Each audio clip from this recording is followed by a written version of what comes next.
So the first definition of the church is a people who have been taken out of what? Darkness into God's light for the purpose of what? Letting the world know that God is at work in them.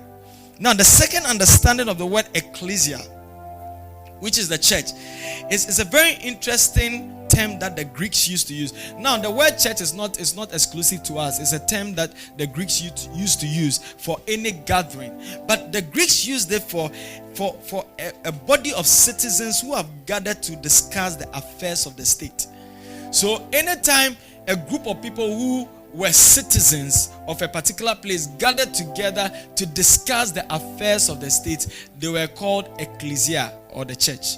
Now, originally the word wasn't church. Over time, in the 19th century, then all these, language always evolves, and then the word church came out. But the original word ecclesia, and the word ecclesia, so it's used for a group of citizens, and they are called out of their homes into a certain public place, so that they discuss the affairs of the state. So when Jesus uses the word church, he's talking about the citizens of God's kingdom. A group of people who are called what? Citizens of God's kingdom, who gather regularly in a designated place, called out from their homes, so that they get to know what the kingdom wants, what the kingdom requires, and how they can live their lives. So when we gather together like the way we are doing now, it is called church. But it is not a religious gathering. It is not a social gathering. It is a gathering of people who are citizens of God's kingdom. And the reason why we are gathered is we want to know what the kingdom is requiring from us. Then when I know what the kingdom is requiring for us, I can look at my life and see whether my life is aligning with the values of the kingdom or not. If it is not, then I begin to change my ways. Then together we also look at the kingdom and see whether the kingdom is advancing. So we look at our auditorium and we see that there are many chairs. It means that many people have not come into the kingdom. So as a church citizens, we say let's go and bring more people into the kingdom. That is what church is. So every Sunday when you're coming to church, your idea is that I'm coming to meet with fellow citizens of God's kingdom.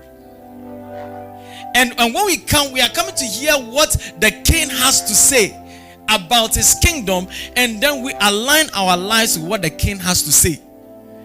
Again, we look at where the kingdom is in terms of the localization of the kingdom. Oh, how far in Amahia? How many people are born again? How many people know God? Oh, there are so many people who are lost. It is time for us to go out and reach. That is what the citizens of the kingdom do. So that is called church.